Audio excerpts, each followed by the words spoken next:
Hey guys, tonight we begin with 9 ways women secretly saved money their families never knew about. For centuries, hiding money wasn't dishonesty, it was survival, because without secret savings, women had no escape, no protection, and no power. So before you get comfortable, take a moment to like the video and subscribe, but only if you genuinely enjoy what I do here, and let me know in the comments where you are tuning in from and what time it is for you. It is always fascinating to see who is joining us from around the world. Now, dim the lights, maybe turn on a fan for that soft background hum, and let's ease into tonight's journey together. What if I told you that your grandmother probably had secret money your grandfather never knew about, hidden in places he'd never think to look? What if you discovered that throughout history women developed sophisticated systems for skimming pennies from grocery money, for hiding cash in hollowed-out books and false-bottomed jewelry boxes, for claiming expenses that were slightly higher than actual costs and pocketing the difference? What if you learned that women created entire secret economies within their households, networks of hidden wealth that passed from mother to daughter, that the ability to secretly save money was considered essential survival knowledge, that women taught each other in whispered conversations and coded advice? Tonight, you are going to discover 9 specific methods women used to build secret savings throughout history, and continuing into the modern era, you are going to learn why women felt they needed hidden money, what they did with their secret funds, and how they managed to keep substantial savings hidden for years or even decades. You are going to meet real women whose secret savings meant the difference between staying in bad situations and having the freedom to leave, between financial dependence and having choices. And you are going to understand how these historical practices of secret saving continue to shape modern women's relationships with money, independence, and financial security. According to research by Professor Francine Blau from Cornell University, whose work examines women's economic behavior, financial secrecy within families isn't historical curiosity, but ongoing reality. Surveys consistently show that substantial percentages of people in relationships maintain some financial secrets from their partners, with women slightly more likely than men to have hidden accounts or undisclosed savings. The reasons women give for maintaining secret funds today echo historical motivations: desire for financial independence, need for emergency resources, concern about partners' spending habits, and simply the wish to maintain some financial privacy, even in intimate relationships. Professor Blau's research reveals that women's secret saving isn't random or haphazard, but involves deliberate strategies passed down through generations. Many women report learning about the importance of having mad money or escape money from their mothers or grandmothers, continuing traditions of financial self-protection that stretch back centuries. The specific methods may have evolved. Fewer women today are hiding cash in mattresses, more are using separate bank accounts their partners don't know about, but the underlying principle remains constant. Having money that you control completely,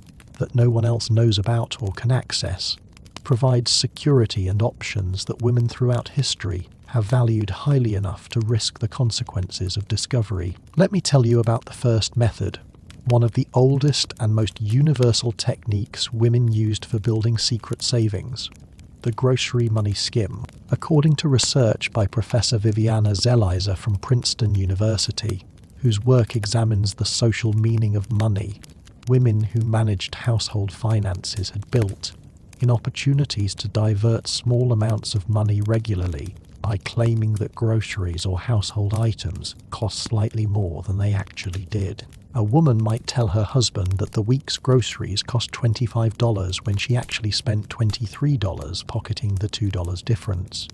Over weeks, months, and years, these small amounts accumulated into substantial hidden savings. Professor Zelizer's research reveals that the grocery money skim was particularly effective because it exploited husbands' general lack of knowledge about household expenses.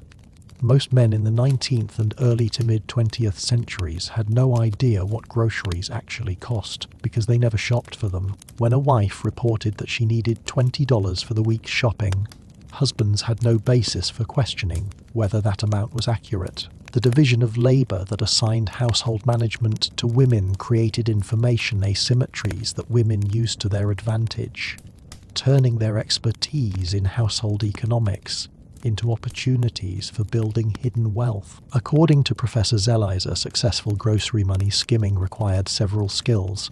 Women needed to know actual prices well enough to create plausible inflated claims. If you claimed groceries cost twice what they actually did, your husband might notice and start questioning your management abilities. Women needed to vary the amounts they skimmed so that they weren't always asking for exactly the same amount, which might create suspicious patterns. And women needed to be careful not to skim so much that they were actually depriving their families of necessities, both because that would be genuinely harmful and because visible deprivation might prompt husbands to investigate household finances more closely. Think about the psychology of the grocery money skim.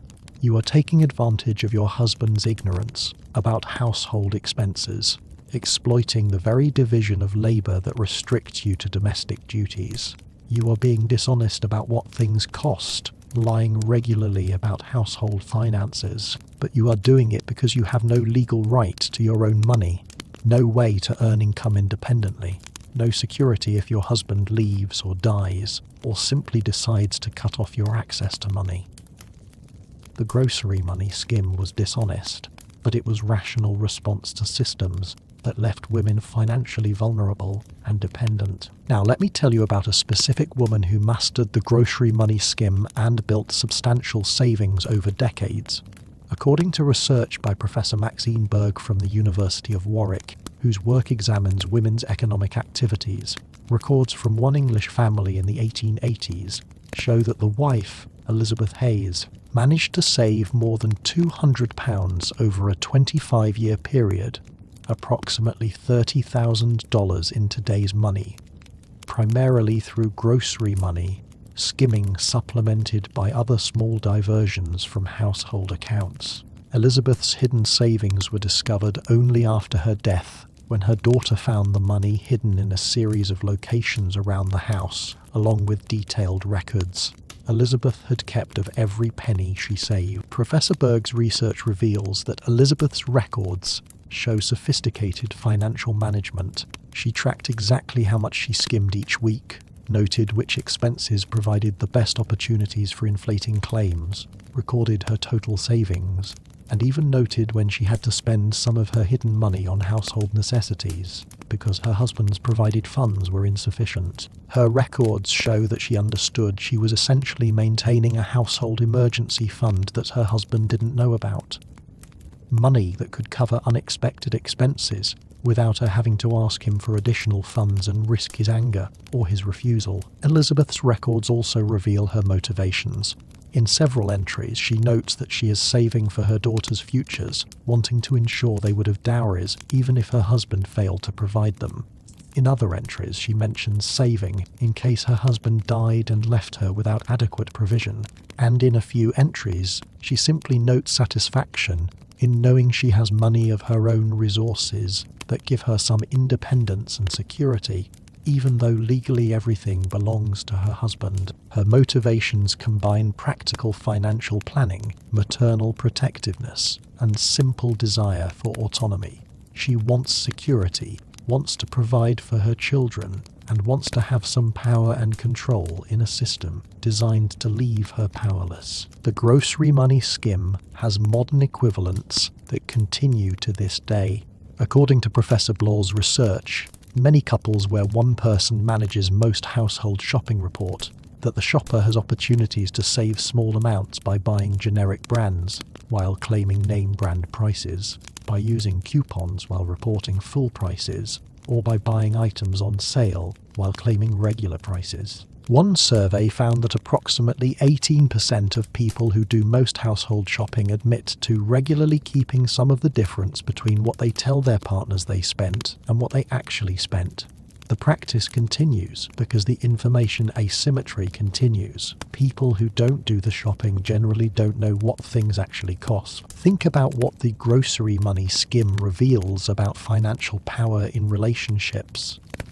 The person who controls information has opportunities to control money. Women who were restricted to domestic roles and household management turned that very restriction into a source of secret power, using their expertise in household economics to create financial independence within systems designed to make them dependent. The grocery money skim was small scale, was technically dishonest, but represented women's determination to have some financial security and autonomy regardless of what laws and social customs said they were entitled to. Now let me tell you about the second method, the false expense claim. According to research by Professor Amanda Vickery from Queen Mary University of London, whose work examines women's economic lives, women throughout history created fictional household expenses, claiming they needed money for repairs, for servants' wages, for children's clothing, for various household necessities that either cost less than claimed or didn't exist at all. The false expense claim was riskier than the grocery money skim because it involved larger amounts and more deliberate deception, but it also allowed women to build savings more quickly. Professor Vickery's research reveals that successful false expense claims required creativity and plausibility. Women couldn't claim expenses so large that husbands would want to see receipts or verify that work was actually done. But small to moderate false expenses were relatively safe. A claim that you needed $5 to repair the parlor curtains, or $10 to replace broken kitchen equipment, or $15 for the children's shoes was difficult for husbands to verify and seemed reasonable enough not to prompt investigation. Women developed repertoires of plausible expenses that they could claim periodically without creating suspicious patterns. According to Professor Vickery, some women cultivated cooperative relationships with shopkeepers who would provide receipts showing higher prices than actual costs, essentially creating documentation for false expense claims. A shopkeeper might sell a woman cloth for $3, but provide a receipt showing $5, either from sympathy for women's financial situations or in exchange for guaranteed business, or sometimes for a small payment. These cooperative shopkeepers became valuable allies in women's financial hiding, providing the paper trail that made false expense claims more secure. Professor Vickery's research reveals specific case studies of women whose false expense claims were discovered and led to family conflicts. One particularly detailed case involves Margaret Thompson, a Boston woman in the 1870s who claimed over a 3-year period to have spent approximately $150 on various household repairs and necessities that either cost significantly less than she claimed or never happened at all. When her husband finally became suspicious and investigated her claims, he discovered that she had been systematically creating false expenses and confronted her about the deception. The confrontation led to a dramatic family crisis.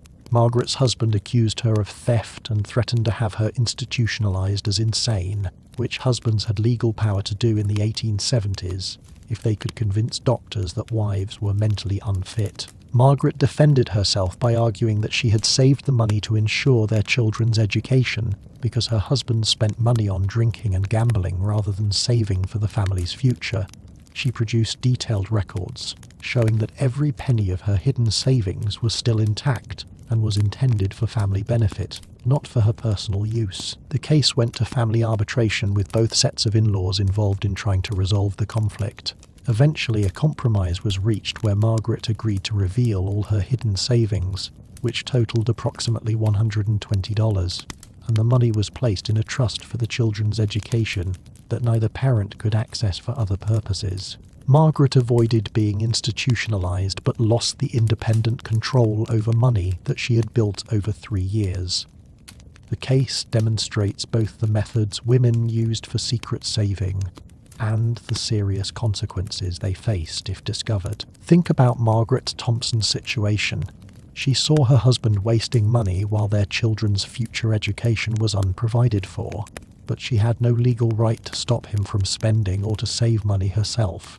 So she created false expenses, lied about household costs, and hid money because that was the only way she could ensure her children would have resources for education. When discovered, she faced threats of institutionalization, loss of freedom, separation from her children, confinement in an asylum. The false expense method carried serious risks, but women judged those risks worth taking when the alternative was watching their families suffer from husbands' financial irresponsibility. The third method women used for building secret savings was the resale scheme, according to research by Professor Wendy Gamber from Indiana University, whose work examines women's business history.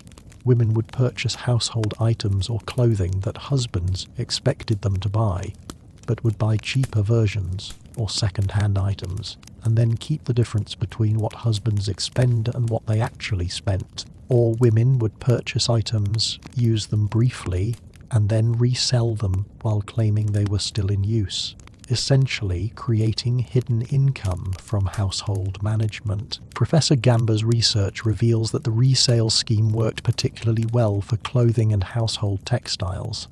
A woman might be given $50 to purchase fabric for new curtains. She could buy cheaper fabric for $30, keep the $20 difference, and most husbands would never notice the quality difference. Or she could buy the expensive fabric, use it for a year, then sell it second-hand and replace it with cheaper fabric, while her husband assumed the original expensive fabric was still in use. The resale scheme required knowledge of second-hand markets and willingness to manage the logistics of buying and selling, but it provided opportunities for generating hidden income from items that husbands thought were still in the household. According to Professor Gamber, women's clothing provided particularly good opportunities for resale schemes because most husbands paid little attention to the details of their wives' wardrobes. A woman might receive money to purchase a new dress, buy a cheaper dress, or make one herself, and keep the difference. Or she might wear a dress for a season, sell it second-hand, and tell her husband it was being altered or stored while actually replacing it with something cheaper.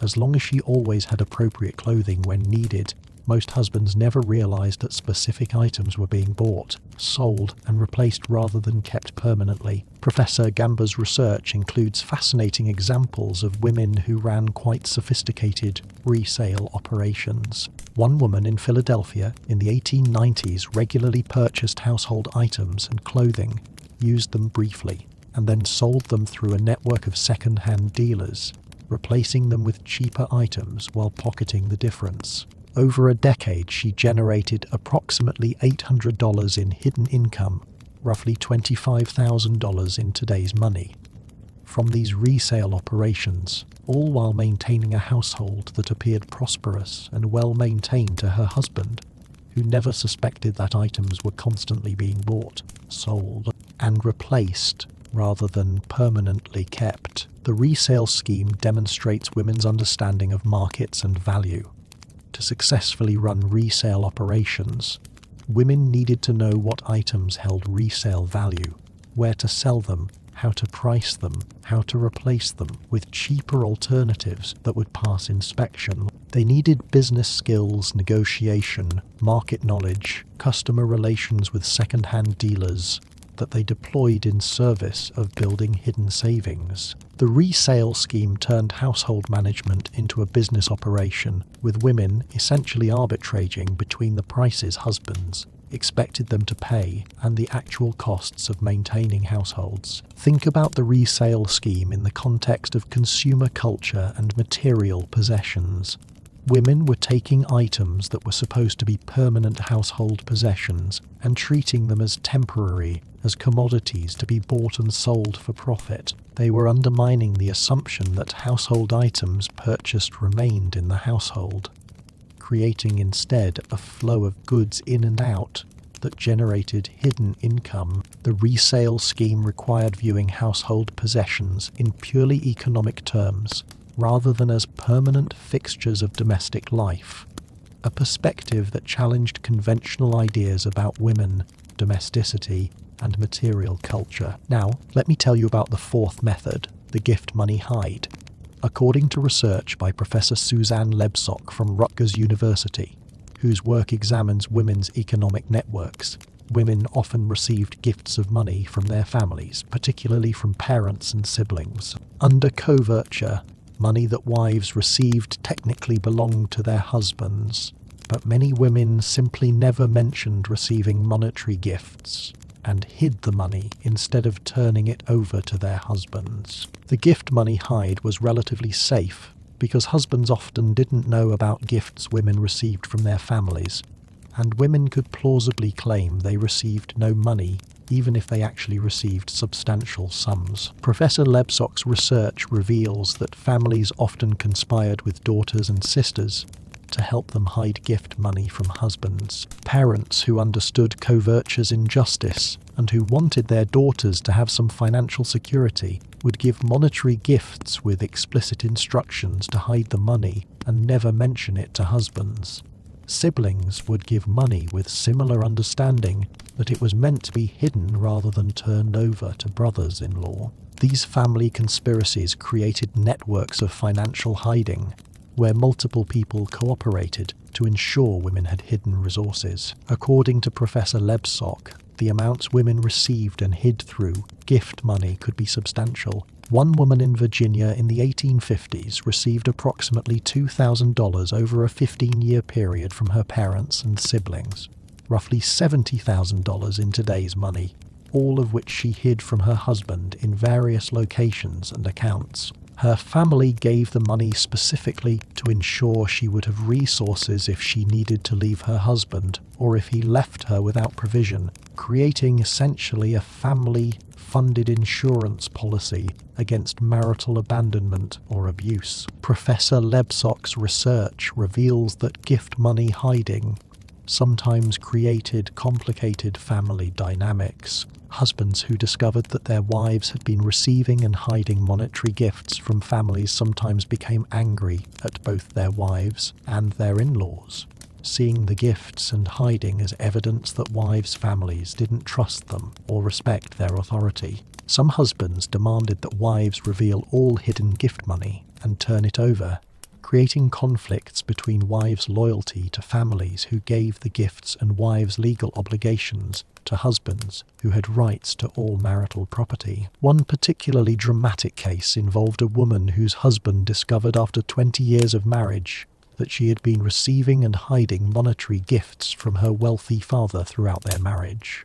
The husband demanded that she turn over all the hidden money and threatened to cut off contact with her family if they continued giving her money behind his back. The wife faced impossible choices: comply and lose the financial security the hidden money provided, or refuse and face her husband's anger and possible violence. She ultimately compromised by revealing some of her hidden money while continuing to hide additional amounts, partially satisfying her husband while maintaining some secret funds. The gift money hide demonstrates the importance of family support in women's financial hiding. Women who had families willing and able to give them money and who understood the need to keep those gifts secret had advantages over women whose families couldn't afford gifts, or who insisted that all monetary gifts go through husbands as family law required. The gift money hide created family alliances across marriage lines, with birth families helping daughters and sisters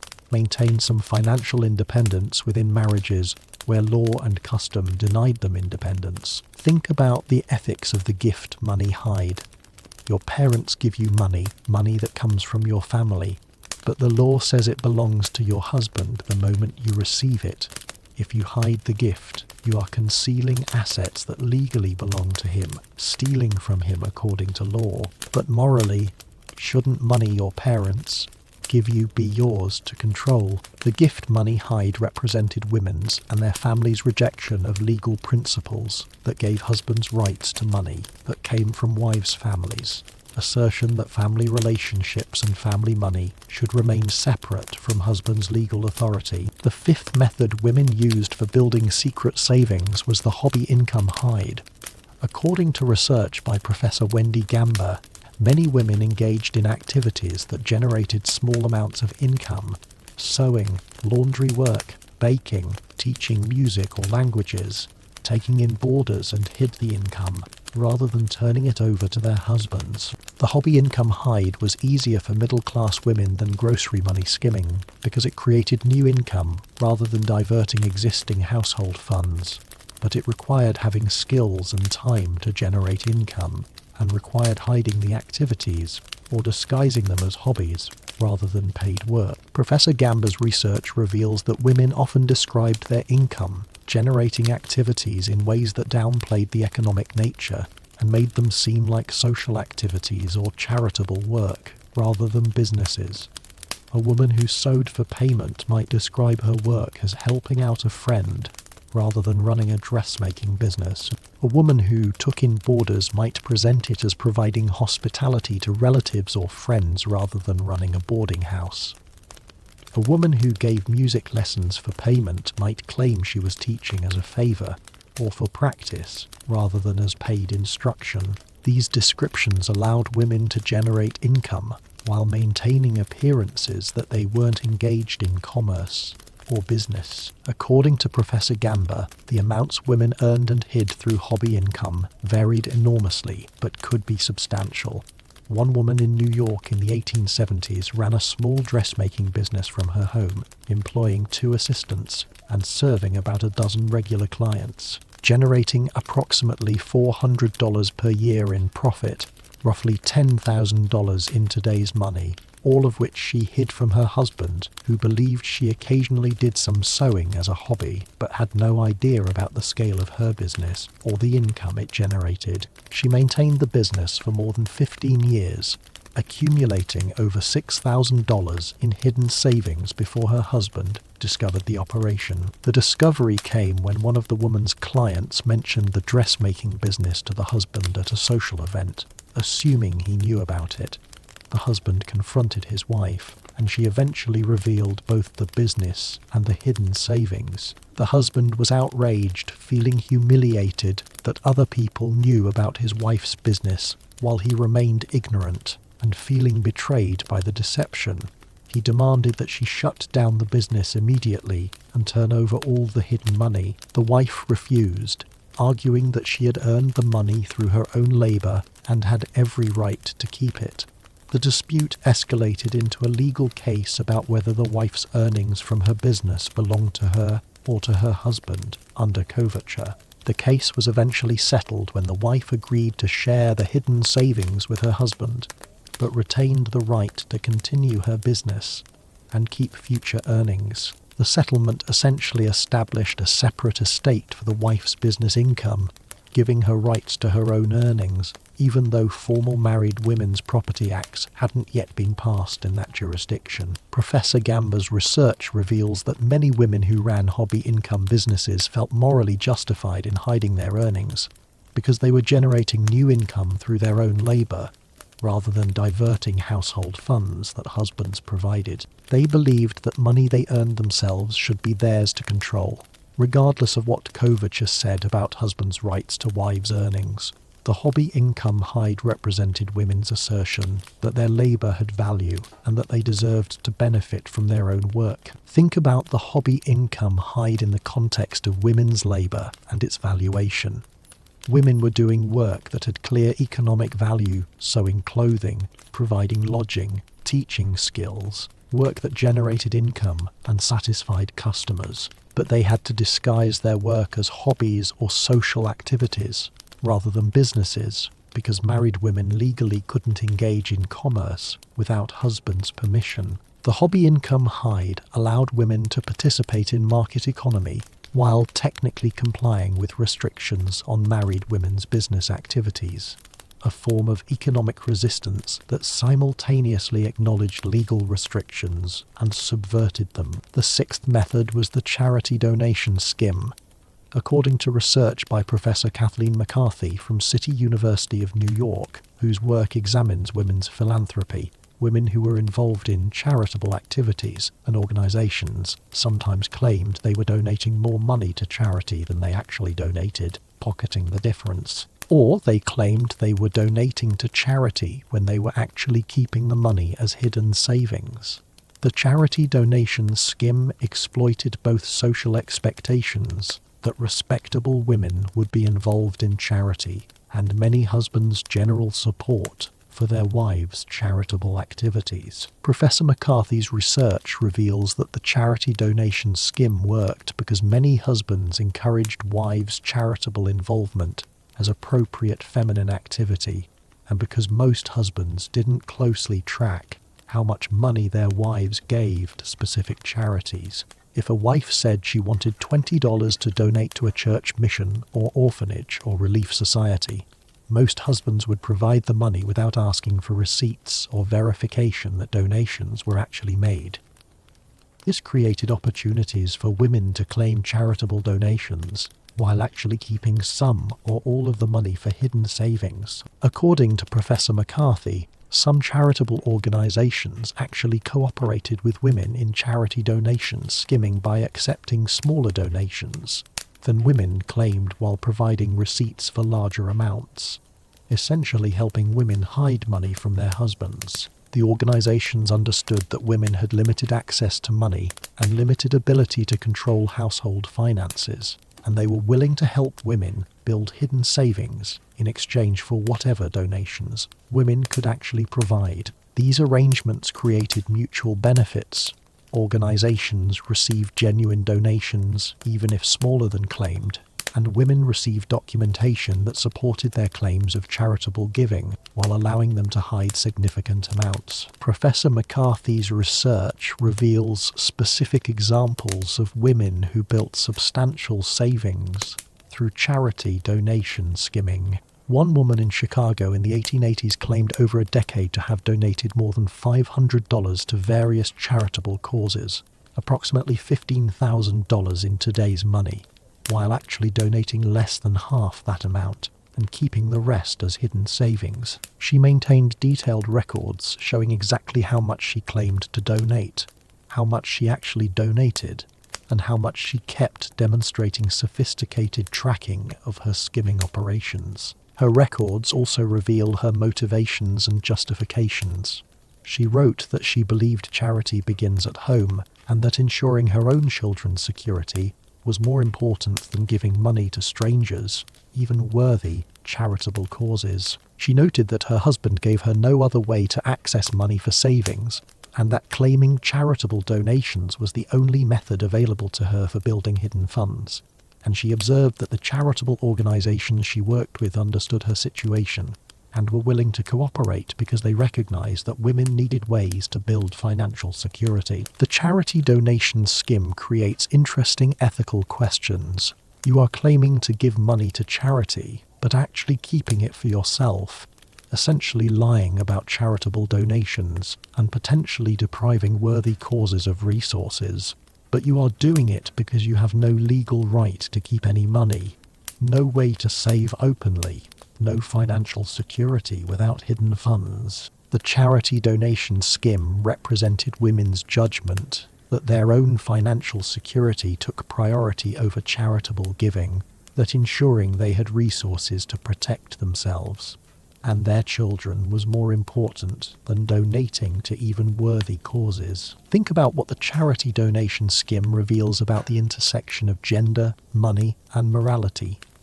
Charitable giving was one of the few financial activities considered appropriate for women, one area where women were expected and encouraged to handle money. Women turned this social expectation into opportunity for financial hiding, using their supposed moral superiority and charitable inclinations as cover for building hidden savings. The charity donation scheme exploited gender stereotypes that associated women with selflessness and charity, using those very stereotypes to facilitate self-interested financial behavior. Now, let me tell you about the seventh method, the found money claim.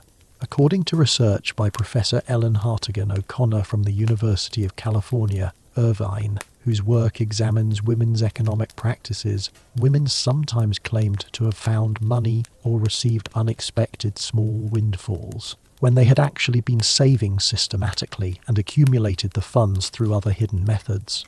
The found money claim provided a way to reveal hidden savings without admitting to the systematic deception involved in building them, allowing women to bring hidden funds into the open when they needed to use them for visible purposes. Professor Hartigan O'Connor's research reveals that the found money claim worked because small windfalls were plausible, and because most people didn't question good fortune when it was claimed. If a woman said she found $10 in an old coat pocket, or received $20 from selling items at a charity bazaar, or won $15 in a raffle, most husbands would accept the explanation without investigation.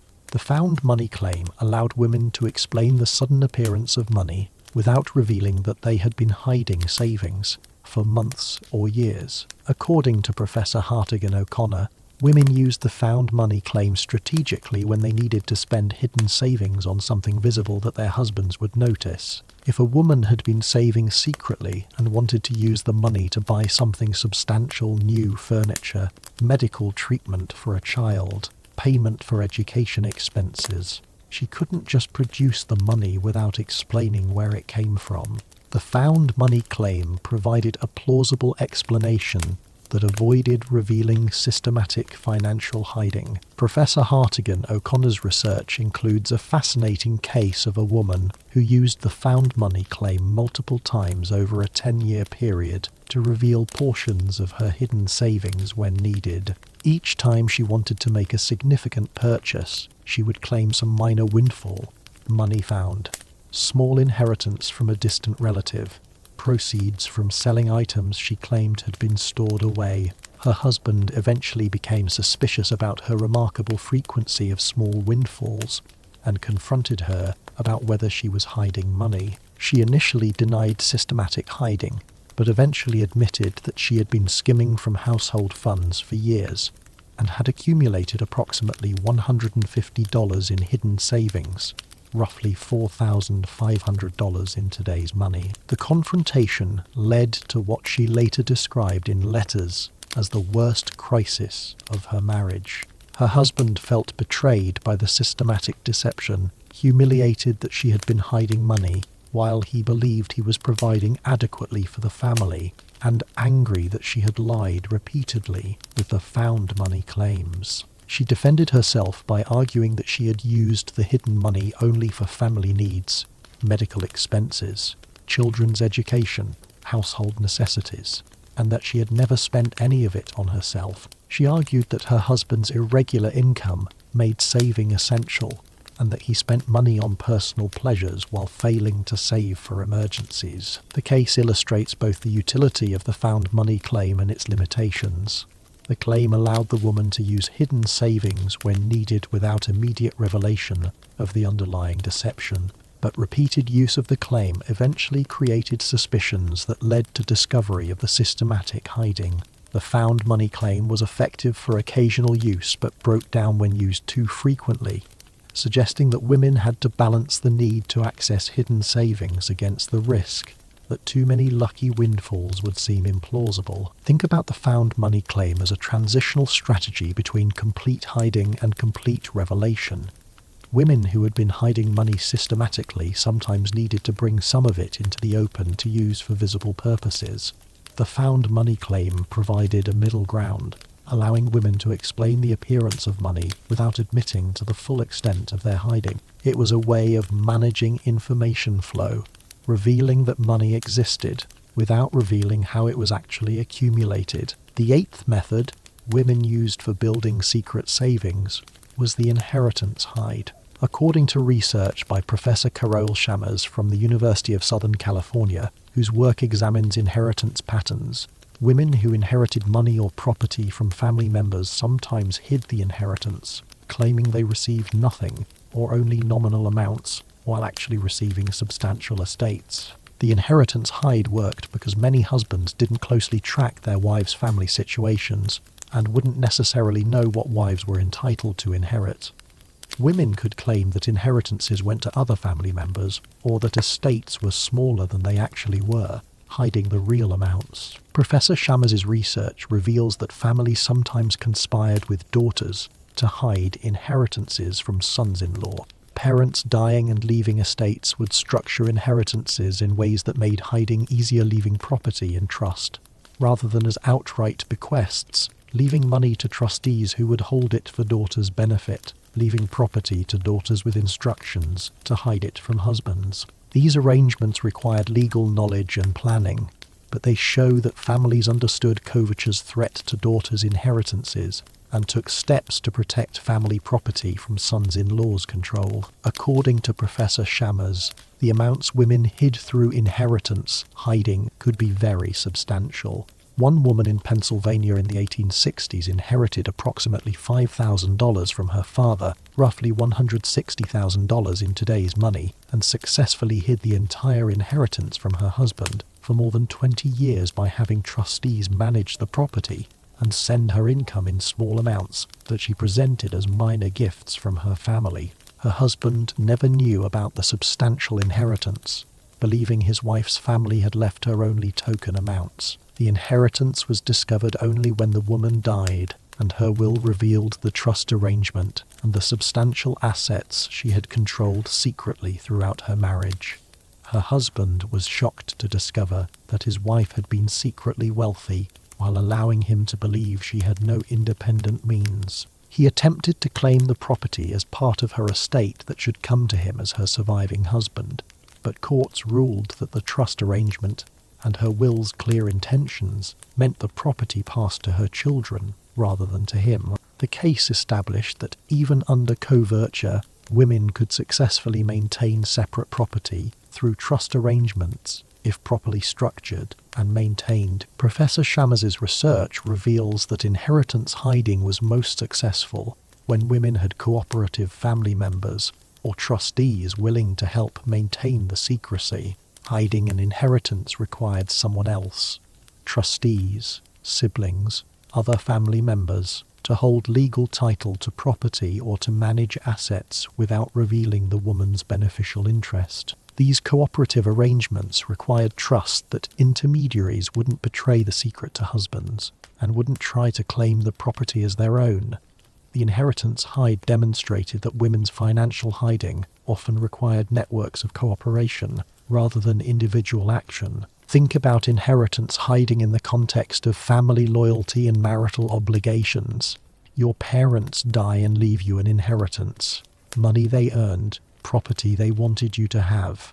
But if you reveal the inheritance to your husband, it becomes his property under coverture, potentially enriching him and his family, while leaving you with no independent resources. So you hide the inheritance, deceiving your husband but honoring your parents' wish that you have financial security. The inheritance hide represented women's judgment that family loyalty took precedence over marital transparency when the two came into conflict. The ninth and final method women used for building secret savings was the cash-only life strategy. According to research by Professor Viviana Zelizer, some women insisted on conducting as much of their economic activity as possible in cash rather than through checks or other traceable means, specifically to make it easier to hide money. The cash-only life allowed women to skim small amounts without creating paper trails that could reveal their hiding if husbands examined financial records. Women who used this method would receive household money in cash, spend most of it but hide small amounts regularly, and maintain their hidden savings in physical currency rather than bank accounts. Professor Zelizer's research reveals that the cash-only life was most practical for working class and lower middle class women whose household economies operated primarily in cash anyway. Wealthy women whose families used banking and checks found it more difficult to maintain cash-only operations without arousing suspicion.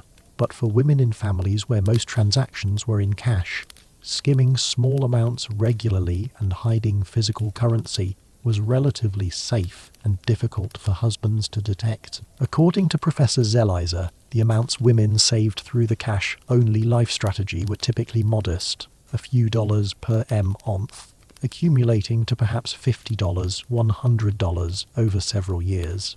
But for women in families with limited resources, these modest savings could be very significant. The hidden $50 might mean the difference between having money for a medical emergency or going without treatment, between being able to help a child in need or watching them struggle, between having options if you needed to leave or being completely trapped. Professor Zellizer's research includes numerous examples of women whose cash-only hiding was discovered in dramatic ways. One common pattern was discovery after the woman's death, when family members going through her belongings would find cash hidden in various locations around the house, in books, in clothing, in furniture, in containers, sometimes in multiple hiding places that together contained substantial sums. These discoveries often shocked family members who had no idea the woman had been secretly saving money, and sometimes led to family conflicts about who was entitled to the hidden money. One particularly moving case involved a woman who died in the 1930s and whose children found more than $800 in cash, approximately $16,000 in today's money, hidden in various locations throughout the house. The children were shocked because the family had struggled financially throughout their childhoods, and they had believed their mother had no money of her own. Discovery of the hidden savings raised painful questions about why she had hidden the money, rather than using it to ease the family's financial struggles. Whether she had loved them less than they thought, whether she had been selfishly hoarding money while they went without. But along with the hidden money, the children found a letter their mother had written explaining her hidden savings. She wrote that she had saved the money over more than 30 years as emergency funds, in case her husband abandoned the family, or in case she needed to escape if he became violent. She explained that she never spent the money on family needs, because doing so would have revealed its existence, and would have eliminated the emergency fund that represented her security and her children's protection. She wrote that she hoped they would never need the money, but that she slept better at night, knowing it was there if crisis came. The letter transformed the children's understanding of their mother and of the hidden savings, helping them see the money not as selfishness, but as her way of protecting them in a world where women had few other options for ensuring their family's security. Think about the cash-only life strategy and what it reveals about women's financial practices. Using cash rather than checks or banks, keeping money physically hidden rather than in traceable accounts, maintaining multiple hiding places rather than single locations. All of these practices represented women's determination to maintain financial security, regardless of the inconvenience and difficulty involved. The cash-only life was less financially efficient than banking, provided no interest or investment returns, and required constant vigilance to maintain hiding places. But it provided something women valued more than efficiency or returns: control, privacy, and security that no one could take away as long as the physical cash remained hidden. Now, let me tell you about how these 9 methods often work together, because women who seriously committed to building hidden savings typically used multiple methods simultaneously rather than relying on a single technique. According to research by Professor Viviana Zelizer, women developed sophisticated financial management strategies that combined several hiding methods, diversifying their approaches both to maximize the amounts they could hide and to reduce risk that discovery of one method would reveal all their hidden savings. Professor Zelizer's research reveals common combination patterns. Many women combined the grocery money skim with occasional false expense claims, using the skim for regular small additions to hidden savings, and using false expenses when they needed to add larger amounts quickly. Others combined hobby income hiding with gift money hiding, creating multiple streams of hidden income that flowed into secret savings. Still, others combined the charity donation skim with the found money claim, using charity claims to divert money to savings, and using found money claims to explain the appearance of hidden funds when they needed to spend them openly. According to Professor Zelizer, the most successful secret savers were those who varied their methods, who didn't rely too heavily on any single technique, and who were careful not to create patterns that might arouse suspicions. A woman who regularly claimed slightly inflated grocery expenses might occasionally claim accurate expenses and skip hiding money that week to avoid creating the pattern of always claiming the same inflated amounts. A woman who hid gift money might occasionally mention receiving small gifts and turning them over to her husband to deflect suspicion that all gifts were being hidden. Professor Zelizer's research includes a remarkable case study of a woman in Massachusetts who maintained secret savings using at least 6 of the 9 methods over a 40-year period from the 1870s to the 1910s. She skimmed grocery money, created occasional false expenses, ran a small hobby income business, hid monetary gifts from her family, occasionally skimmed charity donations, and maintained multiple cash hiding places. Over 4 decades, she accumulated more than $3,000 in hidden savings, approximately $85,000 in today's money, all while maintaining a household that appeared normal to her husband, and while contributing significantly to family finances through her various hidden methods. Her savings were discovered only after both she and her husband had died,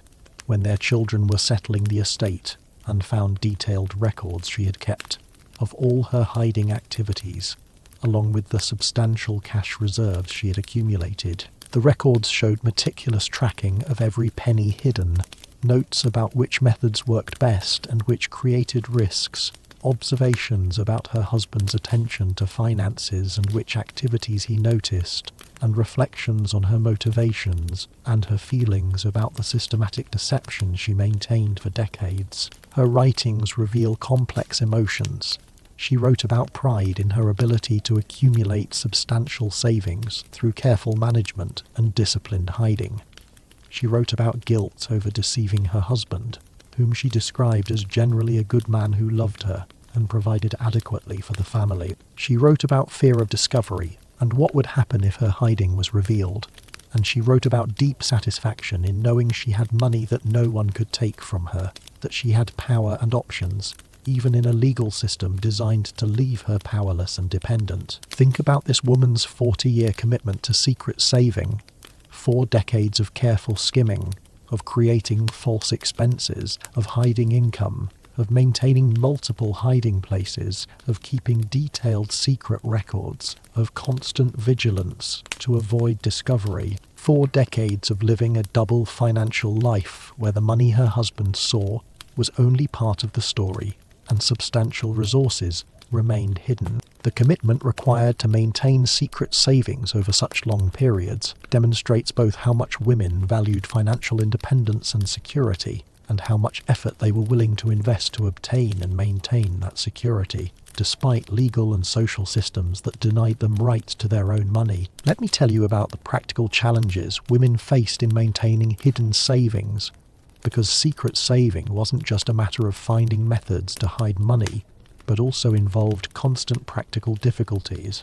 According to research by Professor Amanda Vickery, women who maintained hidden savings faced numerous challenges: finding secure hiding places that they could access regularly, moving hidden money when families relocated to new homes, protecting hidden money from theft or accidental discovery, maintaining hidden money across years or decades without losing track of where it was hidden, or forgetting about hiding places. Professor Vickery's research reveals that hiding places themselves created difficulties.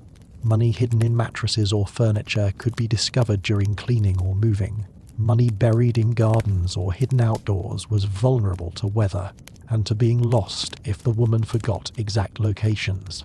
Money hidden in hollowed-out books or in false-bottomed containers required careful tracking of which specific items contained hidden money, and money hidden in multiple locations required remembering all the hiding places and periodically checking that the money was still there and hadn't been discovered or stolen. According to Professor Vickery, women developed various strategies for managing hiding place challenges.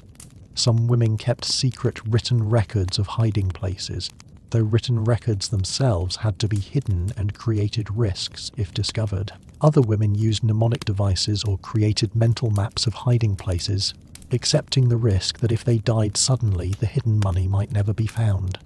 Some women maintained primary hiding places for their largest amounts and secondary backup hiding places for smaller amounts, diversifying locations to reduce risk that all hidden money would be discovered if one hiding place was found. Professor Vickery's research includes heartbreaking cases of women whose hidden money was lost due to practical failures. One woman hid money in a garden, buried in jars in locations she marked with specific plants. When the family moved to a new home, she couldn't take the buried money with her and had to leave approximately $200, roughly $6,000 in today's money, buried in the garden of the house they were leaving. Another woman hid money in a piece of furniture that was destroyed in a fire, losing several years' worth of savings. A third woman hid money in multiple locations, but died suddenly in an accident, and her hidden savings were never found despite her family's knowledge that she had been hiding money and their extensive searches of the house. These cases of lost hidden savings reveal the risks women took by maintaining money in secret rather than in secure banking systems. Money in a bank account wouldn't be lost in a fire or left behind, in a move or forgotten, if the account holder died. But money in a bank account wasn't truly secret. Husbands could potentially discover the account, legal authorities could access banking records, and women's control over banked money was tenuous. Women accepted the practical risks of physical hiding because they valued the security and control that complete secrecy provided more than they valued the practical advantages of more secure, but less private storage methods. Think about the practical difficulties of maintaining hidden savings and what they reveal about women's determination. You are hiding money in various places around your home, having to remember multiple hiding locations, having to periodically check that the money is still there, having to move it if hiding places are threatened, having to maintain this complex system across years or decades. The practical burden was substantial, but women maintained hidden savings despite these difficulties because they judged the security hidden money provided worth the effort and practical challenges of maintaining it. Now, let me tell you about what women actually did with their hidden savings, because the uses women made of secret money reveal the motivations behind the hiding. According to research by Professor Maxine Berg, analysis of women's private writings and of discoveries of hidden money show that women used secret savings for several distinct purposes: emergency funds for family crises, escape money to leave bad marriages, education funds for children, support for family members in need, and simply as psychological security that provided peace of mind, even if the money was never spent. Professor Berg's research reveals that the most common use of hidden savings was for family emergencies, unexpected medical expenses, temporary loss of husband's income, urgent needs that required immediate cash. Women who had hidden savings could meet these emergencies without having to ask their husbands for additional money and risk refusal or anger, without having to borrow from others and create debt, without having to sacrifice necessities to pay for emergencies. The hidden money functioned as emergency insurance, providing security against unexpected crises. According to Professor Berg, the second most common use was education expenses for children. Many women hid money specifically to ensure their children could receive education, even if husbands failed to provide it, or if family finances deteriorated. Hidden savings paid for tuition, for books, for clothing and supplies children needed for school, for advanced education opportunities that wouldn't have been possible otherwise. Women viewed these education expenses as investments in their children's futures that justified the deception involved in hiding money. Professor Berg's research reveals that a smaller but significant portion of women's hidden savings was escape money, funds set aside specifically for the possibility of needing to leave marriages. Women in abusive marriages, women whose husbands had drinking or gambling problems, women who feared abandonment. All these women saved money as insurance against the possibility that they would need to flee for their safety, or that they would be left without provision. Some women maintained hidden savings for decades as escape money without ever using it for that purpose. but the existence of the escape fund provided psychological security that they had options if circumstances became intolerable. Professor Berg's research includes moving examples of women whose hidden savings literally saved their lives or their children's lives. One woman used hidden savings accumulated over 8 years to flee with her children from a husband who had become increasingly violent. The hidden $65, approximately $1,800 in today's money, paid for train tickets to another state, for temporary lodging while she found work, for food and necessities during the first desperate weeks of establishing independent life. Without the hidden savings, she would have had no means to escape and would have remained in a marriage where she faced serious risk of being killed. Another woman used hidden savings to pay for medical treatment for a child when her husband refused to spend money on doctors, believing illness should be left to God's will. The hidden money paid for physician visits, for medicine, for nursing care, probably saving the child's life. The woman never told her husband about either the hidden savings or the medical treatment, allowing him to believe God had answered prayers, while actually modern medicine funded by hidden money had saved their child. Think about what these uses of hidden savings reveal about women's priorities. They weren't hiding money to spend on frivolous luxuries or selfish pleasures. They were hiding money to protect their families, to provide for their children, to maintain options in case marriages failed or became dangerous, to have resources to handle emergencies. The hidden money represented responsibility and foresight, more than selfishness or greed. Women were doing what they judged necessary to ensure their family's security and their own survival in systems that gave them no legitimate ways to provide that security and survival. Let me tell you about the emotional and psychological dimensions of maintaining hidden savings, because secret money affected not just women's financial situations, but also their mental health, their relationships, and their sense of self. According to research by Professor Carol Diehouse from the University of Sussex, whose work examines women's emotional lives, maintaining hidden savings created complex psychological effects. The stress and anxiety of maintaining constant deception, the guilt about deceiving husbands and family members, the fear of discovery and its consequences, but also the satisfaction and empowerment of successfully managing hidden money, the security of knowing resources existed if needed, and the sense of having some power and control in systems designed to leave women powerless. Professor Diehouse's research reveals that women's private writings frequently express anxiety about their hidden savings. They worried about hiding places being discovered, about making mistakes that would reveal their secret saving, about what would happen to hidden money if they died suddenly, about whether they were morally justified in maintaining such significant deceptions. The anxiety wasn't occasional but constant every time hidden money was added to hiding places. Every time there was a possibility of household searches or renovations that might expose hiding places. Every time husbands asked questions about finances. According to Professor Diehouse, women's writings also reveal guilt about secret saving.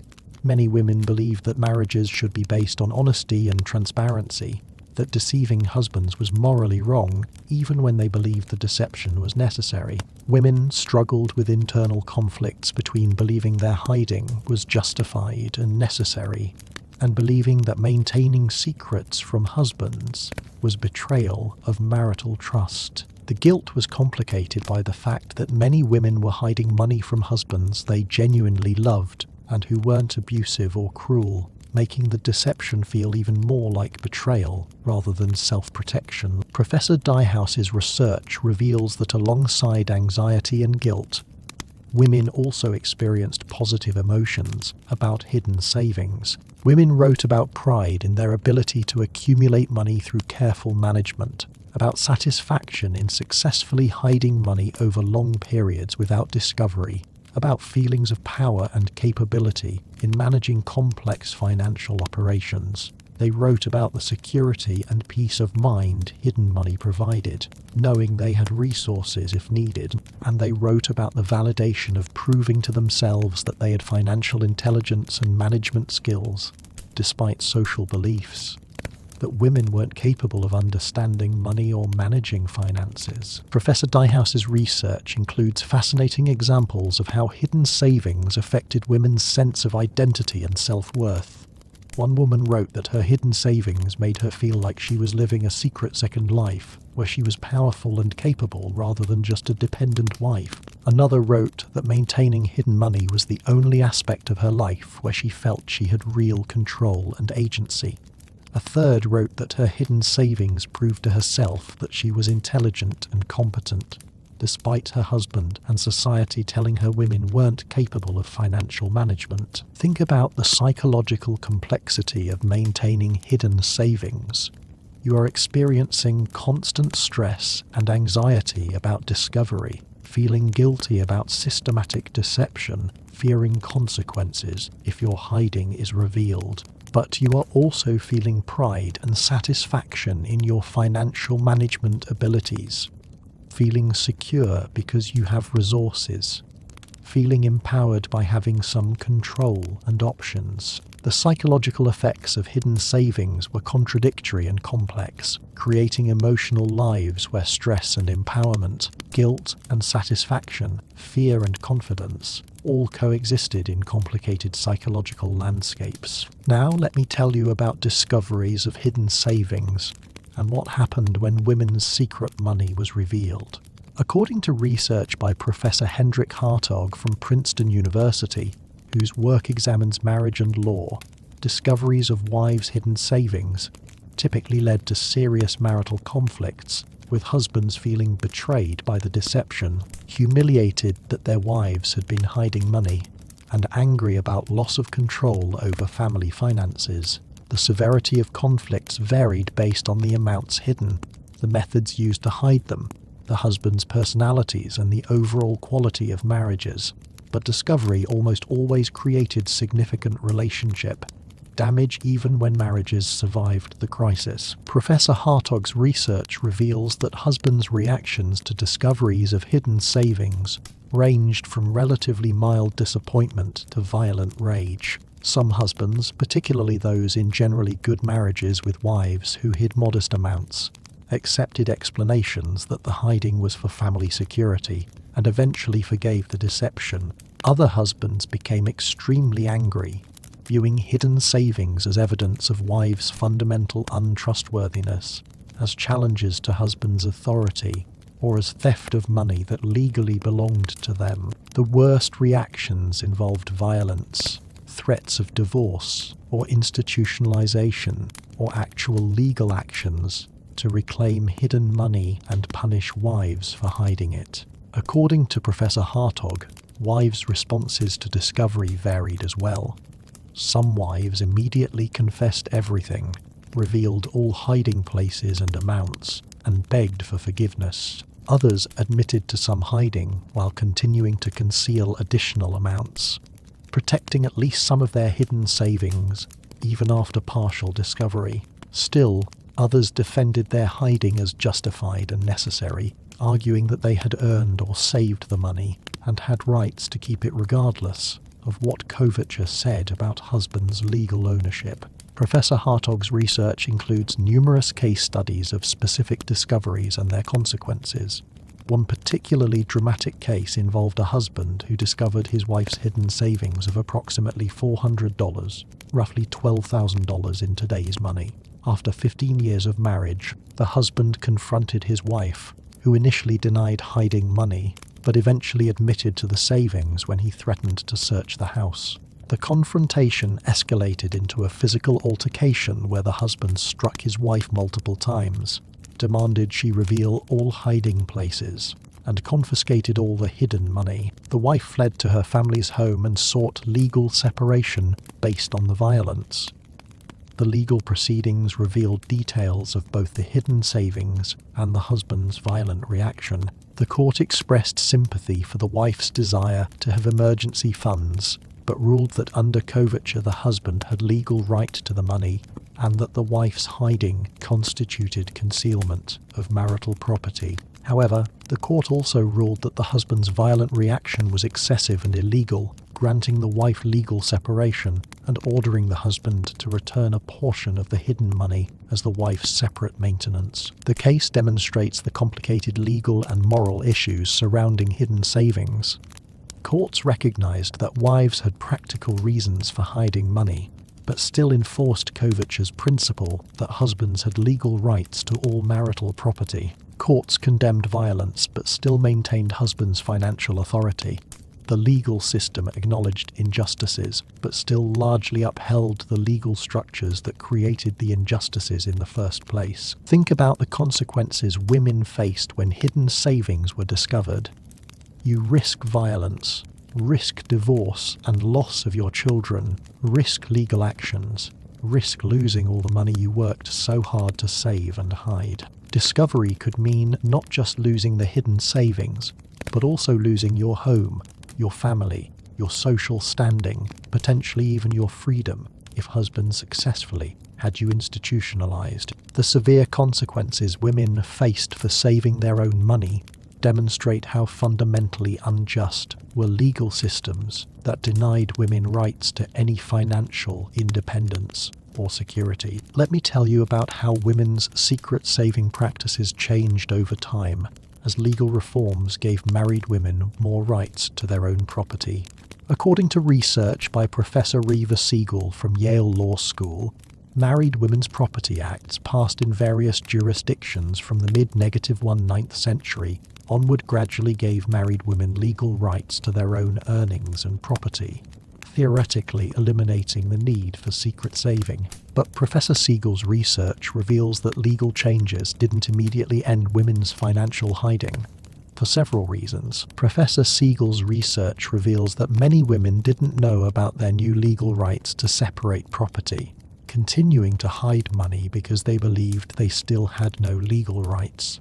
Other women didn't trust that legal rights would be protected if challenged, preferring the security of hidden savings they controlled directly over legal rights that might not be enforced. Still, other women continued hiding money even after they gained legal rights because they valued financial privacy and wanted to maintain some savings their husbands didn't know about, regardless of whether hiding was legally necessary. According to Professor Siegel, even after married women's property acts, many women continued traditional hiding methods alongside new methods enabled by legal changes. Women might maintain both open bank accounts in their own names, exercising their new legal rights, and also maintain hidden accounts or cash reserves their husbands didn't know about, protecting themselves against the possibility that husbands would find ways to control or access the open accounts. This hybrid approach combined legal protections with traditional security measures, reflecting women's strategic thinking about using multiple tools to ensure financial security. Professor Siegel's research reveals that modern surveys show substantial percentages of married people maintaining some financial secrets from their spouses. Hidden accounts, undisclosed spending, savings partners don't know about. One survey found that approximately 27% of Americans in relationships admit to hiding purchases or financial accounts from their partners. The continued financial hiding despite legal equality and despite cultural norms encouraging financial transparency in marriages suggests that the practices and motivations that drove historical hiding haven't entirely disappeared. Modern financial hiding differs from historical hiding in important ways. It is legal. It is not driven by complete lack of legal rights. It is often mutual, with both partners maintaining some secrets, rather than only wives hiding from husbands. But continuities exist too. Modern women cite many of the same motivations historical women did. Desire for financial independence, need for emergency funds, concern about partners' spending habits, wish to maintain some financial privacy. The human desire for financial autonomy and security that drove historical hiding continues to shape modern financial behaviors, even in legally equal relationships. Think about what persistence of financial secrecy, despite legal equality, reveals. Legal rights to separate property, don't automatically translate into actual financial independence or security. Social dynamics, power relationships, personal anxieties about financial vulnerability, all these factors continue to influence people's financial behaviors regardless of what law says their rights are. Historical women's secret saving practices emerged from specific legal injustices, but the underlying human desires for financial autonomy, for security, for options and independence, these persist even after legal reforms. Let me tell you about the broader significance of women's secret saving practices and what they reveal about gender, money, and power. According to research by Professor Viviana Zelizer, women's hidden savings throughout history represented more than just individual acts of financial management. They represented collective resistance to legal and social systems that denied women economic rights, demonstration of women's financial capabilities despite claims they were incapable of managing money, and creation of alternative economic systems within households where women maintained financial lives their husbands never knew existed. Professor Zelizer's research reveals that women's secret saving required sophisticated financial management skills, tracking household accounts, managing hiding places, maintaining multiple financial lives simultaneously, planning long-term savings strategies, calculating risks and benefits of different hiding methods. Women who successfully maintained hidden savings for years or decades were demonstrating financial intelligence and management capabilities that directly contradicted social assumptions that women didn't understand money and couldn't be trusted with financial responsibilities. According to Professor Zelizer, women's secret saving also revealed economic knowledge that women weren't supposed to have. Women knew what things actually cost, could calculate profit margins when they ran hidden businesses, understood investment and savings principles when they accumulated funds, knew how to manipulate financial information when they created false expenses or inflated claims. This economic knowledge existed despite women's exclusion from formal economic education and from many economic activities, showing that women learned economics through practical household management, even when formal knowledge was denied them. Professor Zelizer's research reveals that women's networks of cooperation in financial hiding created informal economic systems parallel to formal family finances. Women helped each other hide money, shared information about methods and strategies, protected each other's secrets, sometimes held money or property for each other. These informal systems operated according to different rules than formal economies. They were based on trust rather than legal contracts, on cooperation rather than competition, on mutual aid rather than individual profit. They represented women's creation of alternative economic structures that met their needs when formal systems failed them. Think about women's secret saving as collective resistance rather than individual deception. Each woman hiding money was violating laws and social norms that said she had no right to financial independence. But collectively, thousands upon thousands of women hiding money throughout history constituted challenge to legal systems that denied women economic rights. The collective hiding demonstrated that women would find ways to have financial security regardless of what law said, that women had financial capabilities despite social claims they didn't, that women's economic behavior didn't and wouldn't conform to legal restrictions. Let me tell you about the intergenerational transmission of secret saving knowledge, because women didn't just hide money individually.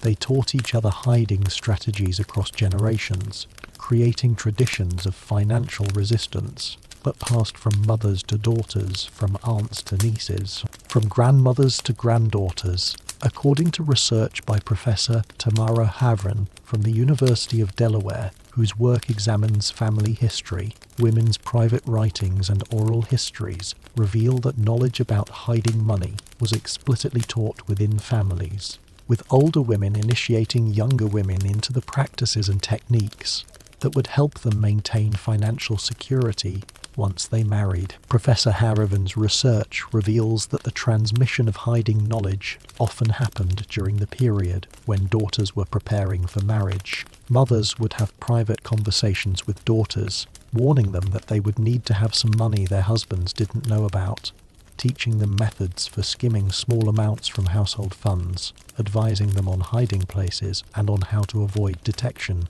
These conversations were kept secret from sons and from the daughters' future husbands, creating specifically female knowledge that was transmitted only among women. According to Professor Harrivan, some families developed quite sophisticated systems of financial knowledge transmission.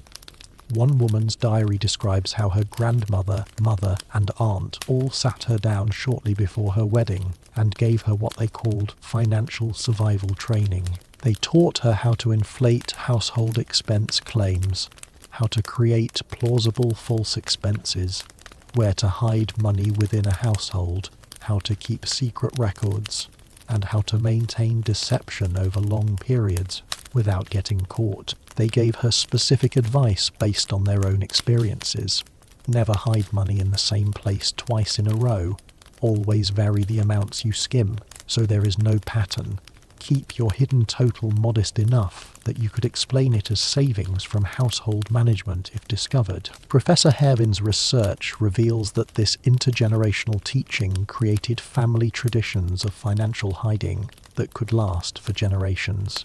One family's records show that 4 generations of women from the 1850s through the 1950s all maintained hidden savings using similar methods, with each generation teaching the next. The tradition only ended when legal reforms and social changes made hiding less necessary. But even then, some women in the family continued maintaining modest secret savings as insurance, carrying on the family tradition, even when strict necessity had faded. The intergenerational transmission of hiding knowledge demonstrates that women's financial resistance wasn't random individual behavior, but was structured, taught, and deliberately passed down as essential survival knowledge. Mothers taught daughters to hide money not because they wanted daughters to be deceptive, but because they wanted daughters to be secure, to have options, to never be completely dependent on husband's goodwill. The teaching represented mothers' determination that their daughters would be better protected than they themselves had been, that each generation would have the knowledge and tools to maintain some financial independence. Think about what it means that mothers taught daughters to hide money from future husbands. You are preparing your daughter for marriage, helping her plan for what should be a happy partnership. But you are also teaching her to deceive her future husband, to maintain financial secrets, to prepare for the possibility that the marriage might fail, or that her husband might not provide adequately. The teaching reflects profound cynicism about marriage and profound realism about women's vulnerability.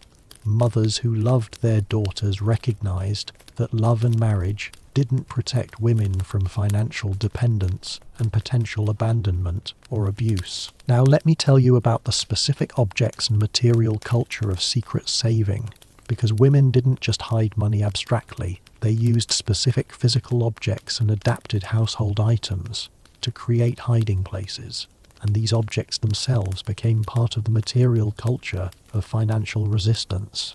According to research by Professor Deborah Cohen from Northwestern University, whose work examines domestic material culture, museums and private collections contain numerous examples of objects women used for hiding money hollowed out books, jewellery boxes with false bottoms, furniture with secret compartments, specially designed containers that looked like ordinary household items, but contained hidden spaces. Professor Cohen's research reveals that some of these hiding objects were purpose-made, created specifically for concealing money or valuables.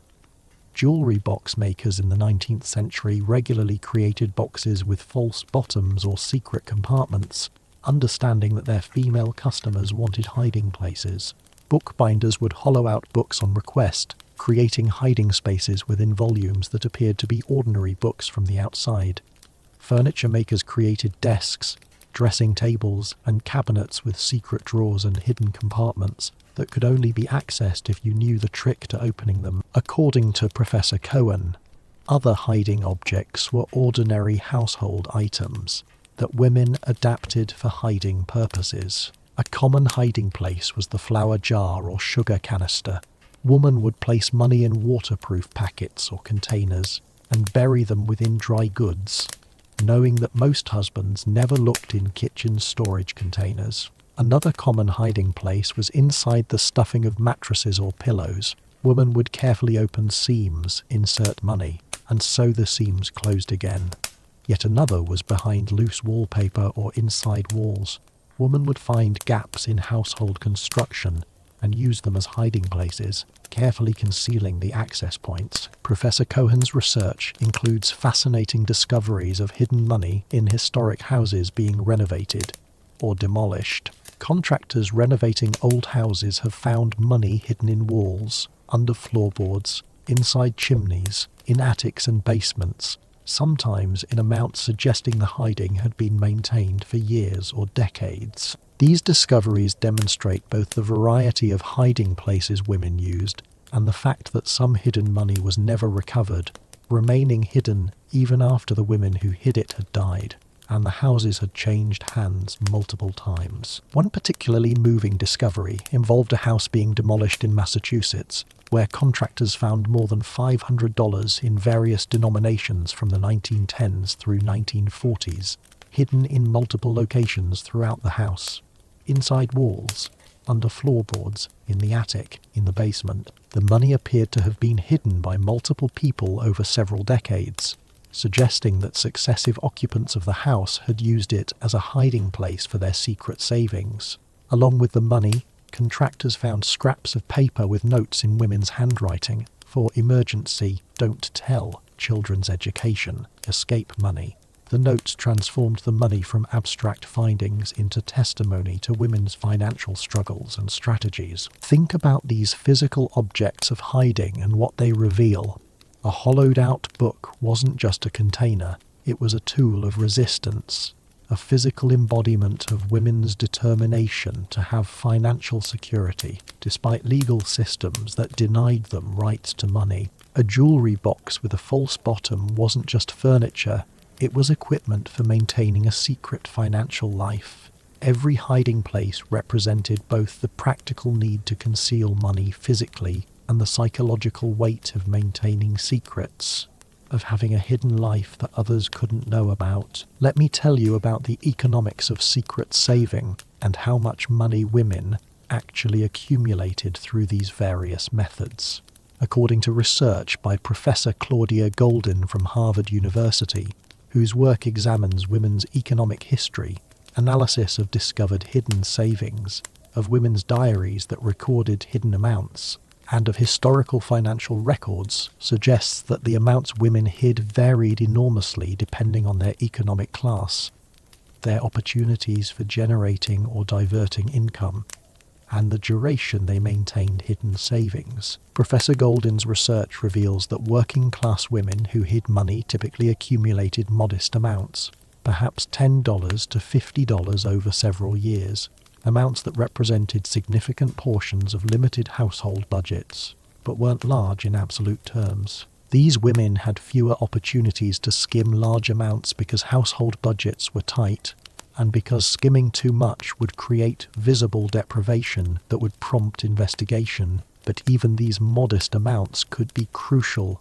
$20 in hidden savings might mean the difference between having emergency funds or facing destitution when crisis came. According to Professor Goldin, middle-class women who managed household finances could accumulate more substantial hidden savings, perhaps $100 to $500 over a decade or more of careful skimming, false expenses, and modest hobby income. Middle-class women had more opportunities to hide money because they managed larger household budgets and because small diversions were less likely to be noticed in the context of substantial legitimate expenses.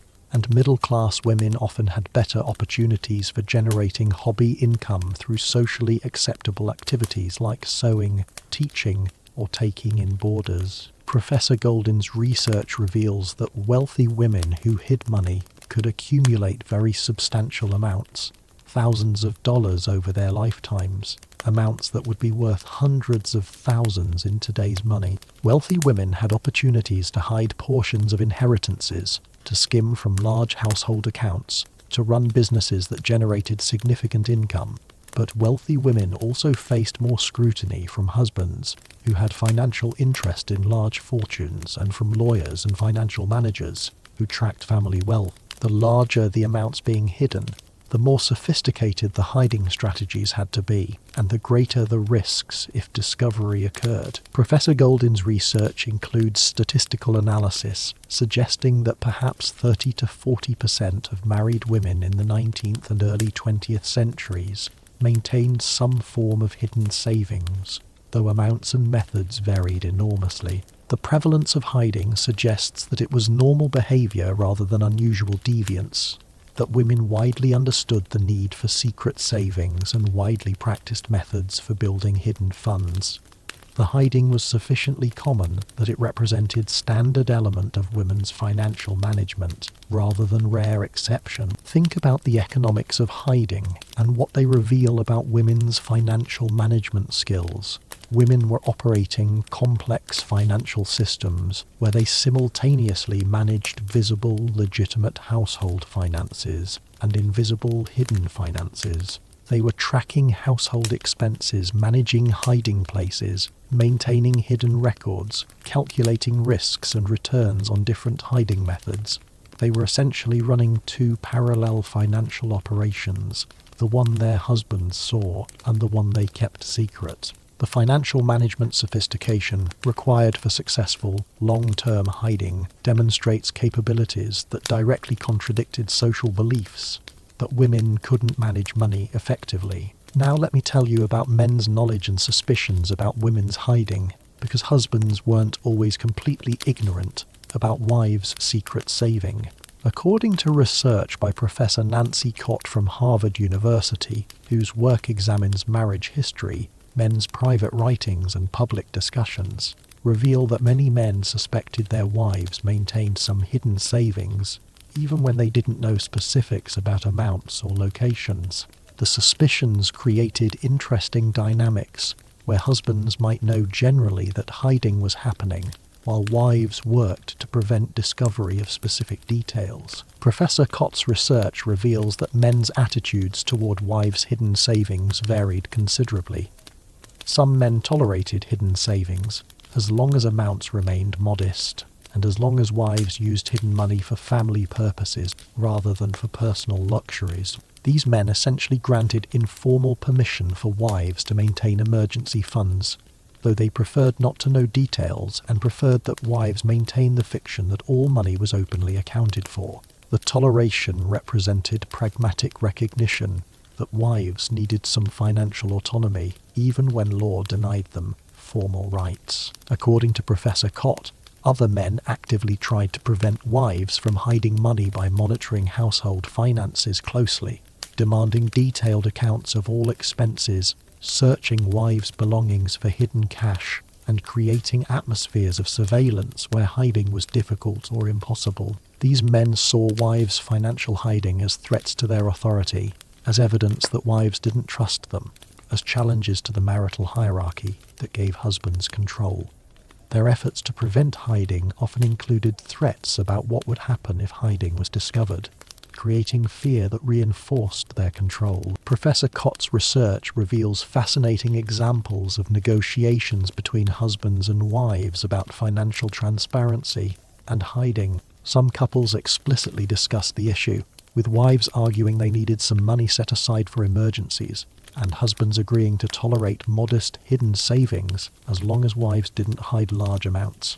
Other couples maintained implicit understandings where husbands suspected hiding but chose not to investigate too closely, and wives hid money while being careful not to hide so much that husbands would feel compelled to confront the issue. One particularly interesting case involves a couple whose letters reveal ongoing negotiation about financial secrecy over more than 20 years.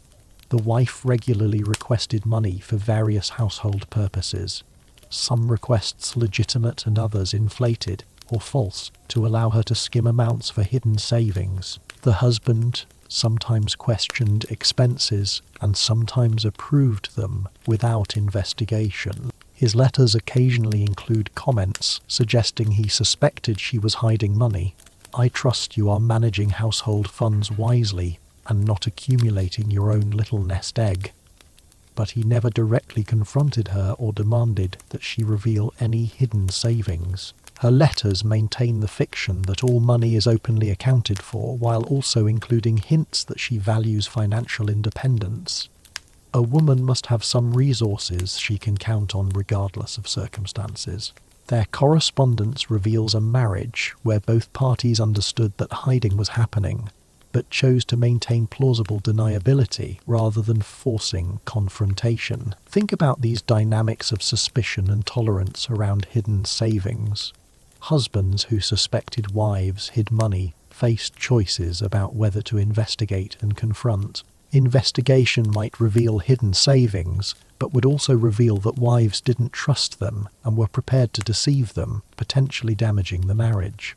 Toleration allowed maintaining the fiction of financial transparency while accepting the reality of wives' hidden savings. The dynamics created marriages where some level of financial dishonesty was tolerated or even tacitly accepted because confronting it would create conflicts that both parties preferred to avoid. Let me tell you about the connections between women's secret saving and broader feminist movements for women's economic rights. According to research by Professor Ellen Carroll Dubois from UCLA, whose work examines women's rights movements, activists fighting for married women's property rights in the 19th century were well aware that women were hiding money and used that knowledge as evidence in arguments for legal reform. Reformers pointed out that women's widespread financial hiding demonstrated that coverture was unworkable, that forcing women to hide money created dishonesty and secrecy in marriages, and that giving women legal rights to their own property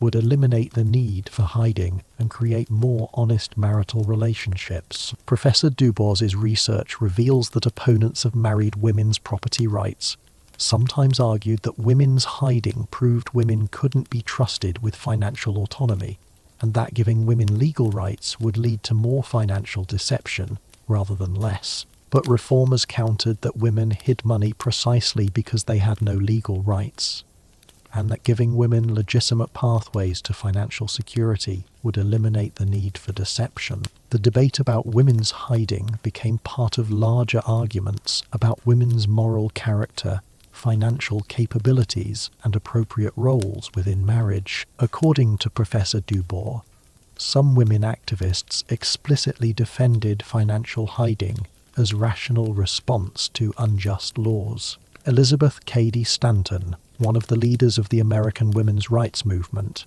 wrote that she considered wives' financial hiding to be justified self-defense rather than theft or deception. She argued that money wives earned or inherited morally belonged to them regardless of what coverture said about husbands' legal ownership, and that women had every right to protect their own property from unjust legal seizure by hiding it. Professor Dubois's research reveals that the passage of married women's property acts in various jurisdictions from the 1840s through the early 1900s was motivated partly by recognition that coverture created practical problems, including wives' financial hiding. Legislators who supported reform argued that allowing wives to own property legally would reduce marital conflict, would eliminate the dishonesty of financial hiding, and would create more stable families where wives didn't need to maintain secret financial lives. The reforms represented both feminist pressure for women's rights and pragmatic recognition that existing legal structures were creating social problems. Think about how women's individual acts of hiding money contributed to broader social change.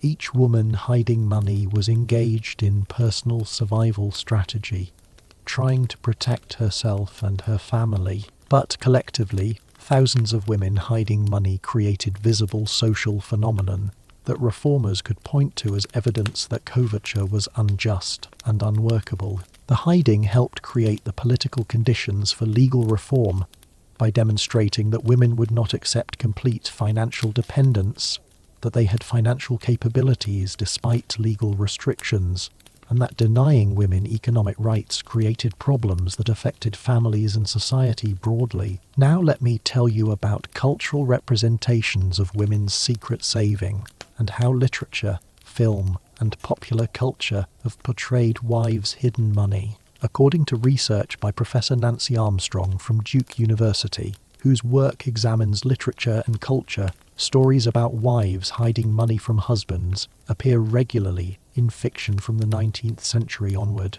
suggesting that the practice was well known and culturally significant enough to appear frequently in popular narratives. The representations ranged from sympathetic portrayals of wives protecting family security to critical portrayals of deceptive women undermining marital trust. Professor Armstrong's research reveals that Victorian novels often featured plot lines involving wives' hidden money as source of dramatic tension and moral complexity. In some novels, wives' hidden savings are eventually revealed and validated as prudent family management that saved families from disaster caused by husbands' financial irresponsibility. In other novels, hidden savings are revealed and create marital crises that must be resolved through wives' confession, husbands' forgiveness, and promises of greater honesty going forward. The varied treatments reflect cultural ambivalence about women's hiding recognition that it was often necessary and justified, but also concern about the deception and secrecy it involved. According to Professor Armstrong, early 20th century popular magazines frequently published stories and advice columns about wives, pin money, or mad money, terms for small amounts of money that wives kept for their own use. The language of pin money and mad money represented cultural acknowledgement that wives needed some financial autonomy, but it also trivialized women's savings by suggesting they were for minor personal expenses rather than for serious financial security. The terminology reflected ongoing tensions between accepting women's need for independent resources and maintaining the principle that wives should be financially dependent on husbands. Professor Armstrong's research reveals that mid-negative 20th century films sometimes featured wives' hidden savings as plot elements, usually in comedies where the hiding is treated as harmless feminine quirk rather than as serious financial strategy. One common plot involves a wife who has been hiding money in a cookie jar or similar location, and when the family faces financial crisis, the hidden savings providentially appear to solve the problem. These comedic treatments made women's hiding seem cute and unthreatening, rather than challenging to male authority, domesticating what had historically been serious resistance to financial control. Think about how cultural representations both revealed and obscured the reality of women's secret saving. Stories acknowledged that wives hid money, making the practice visible and validating it as common behavior. But representations also often trivialized or romanticized the hiding, making it seem less serious or threatening than it actually was. The cultural visibility of women's hiding helped normalize the practice and made it easier for women to justify their own hiding. If everyone knows wives keep cookie jar money, then maintaining your own hidden savings seems less like serious deception and more like normal behavior. As we come to the end of this journey through women's secret saving practices, you might reflect on what these stories reveal about women's ingenuity, determination, and resistance throughout history. You've learned tonight about 9 specific methods women used to build hidden savings: the grocery money skim, the false expense claim, the resale scheme, the gift money hide, the hobby income hide, the charity donation skim, the found money claim, the inheritance hide, and the cash-only life. You've learned about the legal and social contexts that made secret saving necessary, about the practical challenges women faced in maintaining hidden money, about what women did with their secret savings. and about what happened when hidden money was discovered. You've discovered that women's secret saving wasn't simple greed or deception, but rational response to legal systems that denied them economic rights and left them financially vulnerable. You've learned about real women who built substantial hidden savings over decades, who used hidden money to protect their families and themselves, who developed sophisticated financial management skills, despite social beliefs that women couldn't understand money. You've learned about the emotional complexity of maintaining hidden savings, the stress and guilt, but also the pride and empowerment. And you've learned that secret saving practices continue in modified forms even today, suggesting that human desires for financial autonomy and security persist, regardless of legal structures. You've also learned that women's secret saving represented not just individual survival strategies, but collective resistance to unjust systems, demonstration of capabilities women weren't supposed to have, creation of alternative economic structures that met women's needs.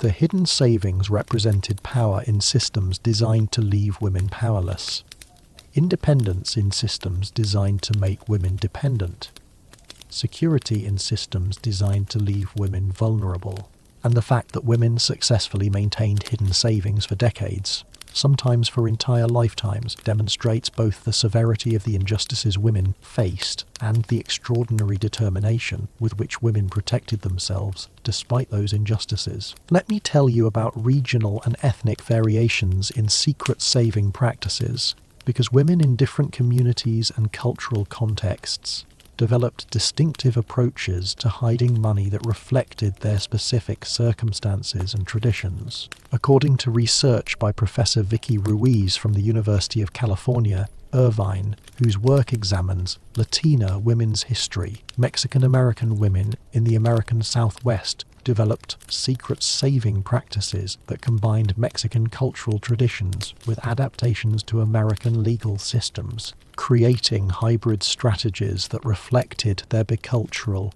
experiences. Professor Ruiz's research reveals that Mexican-American women often maintained tandas, rotating credit associations where groups of women would each contribute set amounts regularly and take turns receiving the pooled money. Tandas operated outside formal banking systems and husbands' knowledge, allowing women to save money collectively and to have access to lump sums when their turn came to receive the pool. The tandas combined traditional Mexican mutual aid practices with practical needs for secret saving in American contexts, where legal systems and husbands often controlled women's money. According to Professor Ruiz, African American women also developed distinctive secret saving practices that reflected their particular historical experiences. Many African American women in the South maintained susu or so-su groups, saving clubs similar to tandas where women pooled money and took turns receiving payouts. These saving clubs operated within African American communities, providing financial resources that banks often denied to black people through discriminatory lending practices. For African American women, secret saving clubs served triple purposes: hiding money from husbands who might control it, creating financial resources in communities excluded from mainstream banking, and building networks of mutual support among women facing both gender and racial discrimination. Professor Ruiz's research reveals that immigrant women from various backgrounds brought secret saving traditions from their home countries and adapted them to American contexts. Italian immigrant women maintained systems where older women in communities would hold money for younger women, protecting savings from husbands and creating intergenerational financial networks. Chinese immigrant women developed saving strategies that involved extended family networks, with trusted female relatives holding money for each other and protecting savings through family bonds that transcended individual marriages. Jewish immigrant women often used communal institutions like Hebrew free loan societies to maintain some financial resources separately from husbands, accessing community-based lending and saving system. Think about how cultural traditions shaped women's secret saving practices. Women drew on their community's financial traditions and adapted them to serve purposes of hiding money from husbands and maintaining financial autonomy. The cultural variations demonstrate that secret saving wasn't unique to any single group, but represented widespread pattern where women in diverse communities developed strategies appropriate to their specific circumstances. The variety of methods shows women's creativity in using whatever tools their particular cultures and communities provided. Now let me tell you about the training and skills women developed through secret saving and how those skills translated into other areas of financial competence.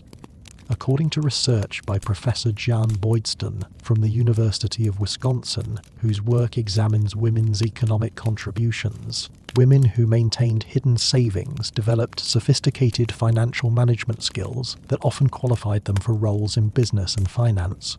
Once legal restrictions on women's economic participation began to ease in the late 19th and early 20th centuries, the skills women developed through secret saving, budgeting, record-keeping, long-term planning, risk management were directly transferable to legitimate business contexts. Professor Boydston's research reveals that women who ran hidden businesses often had more practical business experience than many men who ran visible commercial operations. Women who successfully operated dressmaking businesses or boarding houses or other income-generating activities while hiding them from husbands had to manage all aspects of business operations: finding customers, managing supplies, maintaining quality, handling money, keeping records, all while maintaining secrecy that added extra layer of complexity when legal changes allowed married women to operate businesses openly. Many women who had been running hidden operations simply brought their businesses into the open, continuing operations they had already been successfully managing for years. According to Professor Boydston, some women who had maintained hidden savings went on to become successful businesswomen, investors, or financial managers once legal restrictions eased. One woman who had hidden money for 20 years used her accumulated savings as capital to start a retail business once Married Women's Property Acts gave her legal right to own business property. The business was successful partly because she already had decades of experience managing money carefully, maintaining detailed records, and operating financially with discipline and foresight. Her hidden saving years had essentially provided her with financial management training that served her well once she could operate openly. Professor Boydston's research reveals that women's secret saving practices contributed to women's entrance into banking and financial services in the early 20th century. Banks that hired women often found that female employees brought intuitive understanding of household budgeting and savings, understanding gained partly through women's own practices of managing household finances and often hiding portions of those finances. Women who became bank tellers or savings account managers brought personal experience with the importance of saving, with strategies for accumulating funds gradually, and with managing money carefully, all skills they had developed through managing their own and often their family's hidden savings. Think about the irony that women who had been forced to hide money illegally became qualified financial professionals once legal restrictions lifted. The secret saving that was considered evidence of women's unsuitability for financial roles actually provided women with sophisticated training in financial management. The hiding developed exactly the skills that women needed for legitimate financial roles: discipline, planning, attention to detail, ability to maintain complex financial operations, understanding of the importance of savings and security. Women's hidden savings were unauthorized business schools that trained generations of women in financial management. Let me tell you about psychological research on modern financial secrecy and how studies of contemporary financial hiding illuminate historical practices. According to research by Professor Brad Klontz from Creighton University, whose work examines financial psychology, modern surveys reveal that significant percentages of people in relationships maintain some financial secrets from partners: hidden accounts, undisclosed spending, savings partners don't know about. The psychological research on modern hiding provides insights into motivations and emotional experiences that probably mirror historical patterns, even though legal contexts differ. Professor Clontz's research reveals that people who maintain financial secrets from partners report complex motivations, desire for financial independence and autonomy, fear of partners' reaction to spending choices, need for escape funds in case relationship fails, simple wish to maintain some privacy even in intimate relationships, and sometimes shame about financial decisions they've made. These modern motivations echo historical women's reasons for hiding money, suggesting that human desires for financial autonomy and security transcend specific legal contexts and persist even in relationships that are theoretically equal and based on mutual respect and trust. According to Professor Klontz, modern financial hiding is associated with both negative and positive psychological outcomes. People who hide money report stress and guilt about maintaining secrets, fear of discovery, anxiety about managing dual financial lives. But they also report feelings of security from having hidden resources, satisfaction in maintaining some financial autonomy, sense of having options and power that hidden money provides. The psychological complexity matches historical patterns where women experienced both stress of hiding and empowerment from having secret resources. Professor Klontz's research reveals that financial secrecy often reflects relationship dynamics beyond just money.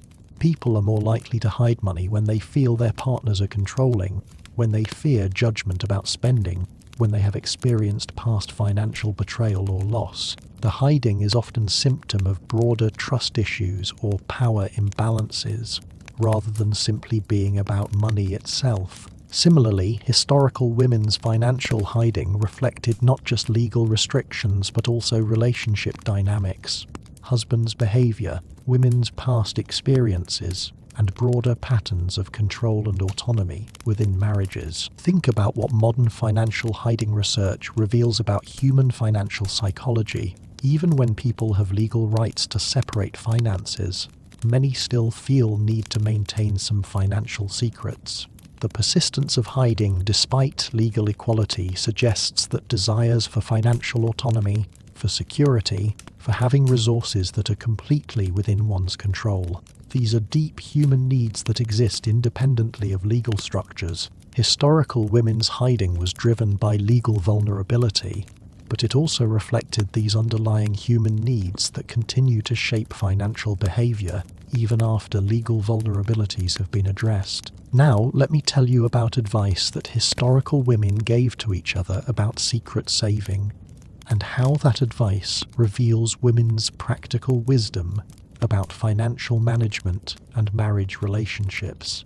According to research by Professor Barbara Welter from Hunter College, whose work examines domestic advice literature and women's private correspondence, women's letters and diaries contain extensive advice about financial hiding: when to do it, how to do it safely, what risks to watch for, how to balance hiding with marital honesty. This advice constituted informal curriculum in financial self-protection that women taught each other across networks of correspondence and conversation. Professor Welter's research reveals common themes in the advice women gave about secret saving. Many women advised keeping hidden amounts modest enough to be explainable as household savings, if discovered, arguing that large hidden fortunes created greater risks and greater conflicts when revealed. Women advised varying hiding methods and locations to avoid patterns that might be noticed. They counseled using hidden money only for genuine family needs or emergencies, rather than for personal luxuries, both because that made the hiding more morally justifiable and because it provided better defense if hiding was discovered. According to Professor Welter, women also gave advice about the emotional dimensions of hiding. They counseled younger women to recognize that hiding would create stress and guilt, but that those psychological costs were worth paying for the security hidden money provided. They advised being careful not to let guilt lead to careless mistakes that would reveal hiding, and they suggested that women should remember that they were hiding money not from selfishness, but from responsibility to protect families, to ensure children's welfare, to maintain options if marriages failed. Professor Welter's research includes remarkable examples of detailed practical advice women gave each other. One woman's letter to her newly married daughter includes almost 15 pages of specific guidance about financial hiding, where to hide money within different types of households, how to explain various financial irregularities if questioned, which household expenses provided best opportunities for skimming, how to maintain secret records, even how to handle potential discovery. The letter concludes with advice that summarizes much of women's wisdom about secret saving. Hide enough to matter, but not so much you cannot explain. Use it only when truly needed, not for wants but for needs.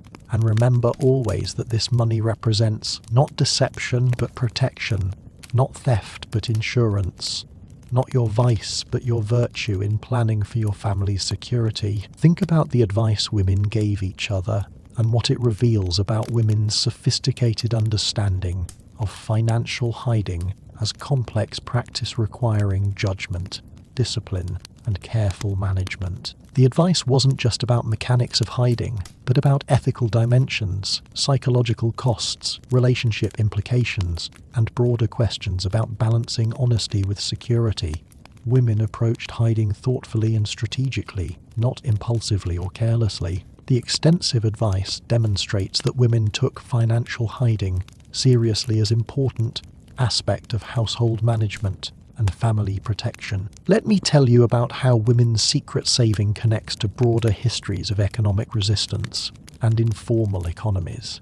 According to research by Professor Kathleen McCarthy from City University of New York, whose work examines informal economies and economic resistance, women's financial hiding represented one element of larger patterns where people excluded from formal economic systems created alternative informal economies that met their needs. Just as enslaved people maintained informal economies where they bought, sold, and traded despite legal prohibitions on property ownership, and just as immigrants often operated in cash economies outside mainstream financial system, women created informal financial systems within households where they maintained resources outside formal family finances and husband's control. Professor McCarthy's research reveals that informal economies shared certain characteristics. They operated through personal relationships rather than legal contracts, through trust rather than enforcement mechanisms, and through networks of mutual aid rather than individual transactions. Women's hidden savings existed within these informal economic structures. Women helped each other hide money, held funds for each other, shared information and strategies, created rotating credit associations and saving clubs, all operating informally, all based on trust and mutual support, all existing parallel to formal economies that excluded or restricted their participations. According to Professor McCarthy, informal economies often developed in response to formal systems that were unjust, exclusionary, or simply inadequate to meet people's needs. Women created informal economies within households because formal legal systems denied them property rights and left them vulnerable. The informal economies were responses to injustice, ways of meeting needs when legitimate pathways weren't available. But informal economies also represented agency and creativity. People who were excluded from or harmed by formal systems didn't just accept powerlessness, but created alternatives that provided at least some of what formal systems denied them. Professor McCarthy's research reveals that women's informal economies within households had broader implications for women's economic participation and for economic development generally. Women who managed hidden savings, who ran informal businesses, who participated in rotating credit associations were developing economic skills and building economic networks that later facilitated women's entrance into formal economy once legal restrictions eased. The informal economies weren't just survival strategies, but were training grounds, spaces where women developed capabilities that would later be deployed in legitimate economic contexts. Think about women's secret saving as part of broader patterns of economic resistance and informal economies. Women weren't passively accepting their exclusion from formal economic systems, but were actively creating alternatives, building informal structures that met their needs for financial security and autonomy. The hiding of money, the informal businesses, the mutual aid networks, these weren't just individual acts but represented collective economic activity, alternative economic system that operated according to different rules than formal economy, and that provided resources and opportunities formal economy denied. As we come to the end of this journey through women's secret saving practices, you now understand that when women throughout history hid money from their families, they weren't being dishonest or greedy.